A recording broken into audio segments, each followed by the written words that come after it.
ابو داؤد میں، ترمذی میں اور سنن نسائی کے اندر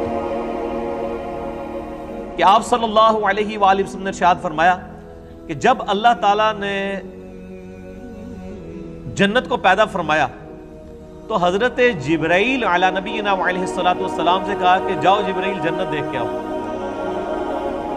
دیکھ کے آئے، اللہ نے فرمایا کیسا پایا جنت کو؟ کہا یا اللہ بڑی خوبصورت ہے، مجھے نہیں لگتا کہ کوئی شخص بھی ایسا ہوگا جو اس جنت میں جانے کی کوشش نہ کرے، وہ تو تن من دھن لٹا دے گا۔ اللہ نے فرمایا اچھا ایڈا ہی سوکھ ہے، اے بریکٹ اچ۔ پھر اللہ تعالیٰ نے جنت کو دنیا کی ناگوار چیزوں سے ڈھانپ دیا، یعنی دنیا میں تکلیف آئیں گی، پریشانیاں آئیں گی، پھر شریعت کی پابندیاں، حلال و حرام کا فرق کرنا، نمازوں کی پابندی، حقوق العباد کا خیال رکھنا، کتنی تکلیف۔ روزانہ 5 وقت کی نماز پڑھنا کوئی آسان کام؟ ان ساری چیزوں سے اللہ تعالیٰ نے نا جنت کو گھیر دیا، یعنی جو یہ ہرڈلز، آبسٹیکلز یہ کراس کرے گا وہ جنت تک پہنچے گا۔ اور جبریل سے کہا ذرا آپ جنت کو دیکھ کے آؤ نا۔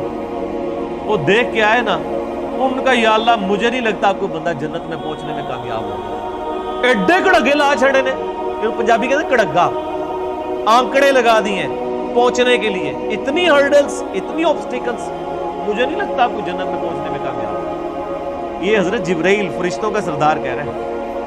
پھر اللہ نے فرمایا اچھا ذرا دوزخ کو دیکھ کے آؤ، جہنم کو دیکھ کے کہا یا اللہ اتنا سخت عذاب، مجھے نہیں لگتا کہ کوئی بندہ ایسے عمل کرے کہ وہ دوزخ میں جانے کے لیے کوشش کر رہا ہو۔ توبہ توبہ توبہ، ایڈا سوکھ ہے۔ اللہ تعالیٰ نے فرمایا تھوڑی دیر کے لیے، یعنی ان کو سٹے کروا کے، اور دوزخ کو ڈھانپ دیا دنیاوی شہوات سے، دنیا کی لذتوں سے، اور فرمایا اب جا کے ذرا دیکھو۔ جبرائیل علیہ السلام جب دوبارہ گئے دوزخ کو دیکھنے کے لیے، کہ دوزخ تو ہر بندہ ہی پہنچ جائے گا سلیپ ہو کے، اتنی زیادہ یعنی اللہ تعالیٰ نے اس کے گرد لالچیں رکھی ہوئی ہیں، دنیا کی ساری آسائشیں، دنیا کی ساری لذتیں، دنیا کی ساری عیاشیاں، یہ گھیر گار کے انسان کو دوزخ میں لے جانے والی۔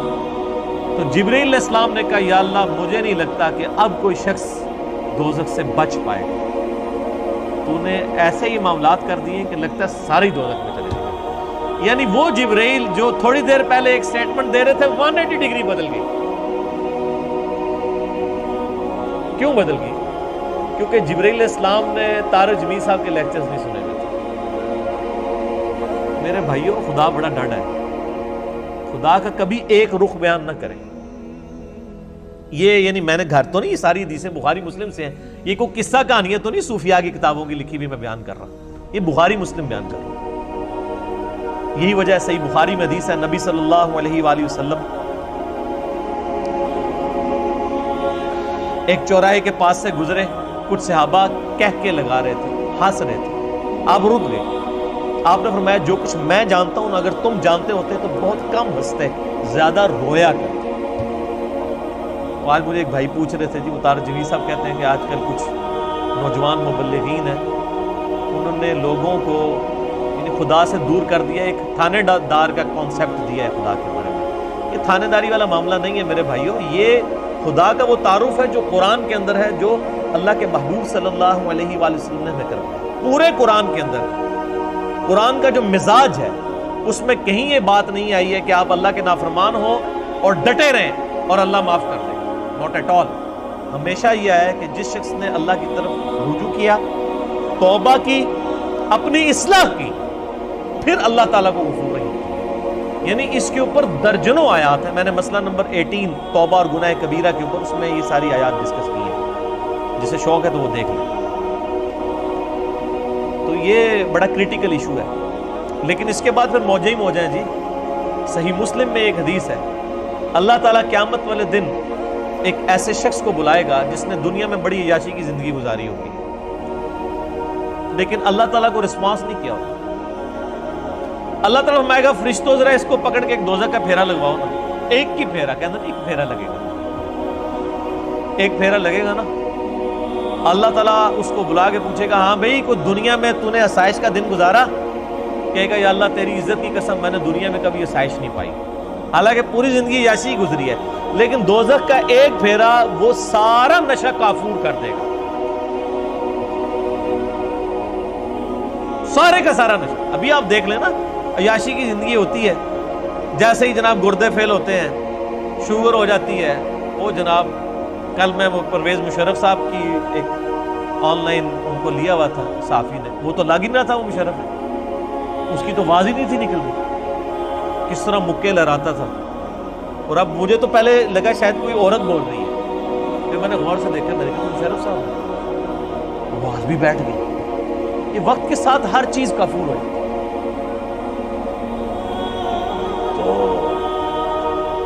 اور پھر اسی مسلم شریف کی حدیث میں آتا ہے کہ اللہ تعالیٰ کہے گا کہ اس شخص کو بلاؤ جس نے دنیا میں بڑی مفلسی کی زندگی گزاری لیکن مجھے رسپانس کیا، اور فرشتوں ذرا اسے ایک جنت کا پھیرا لگاؤ نا.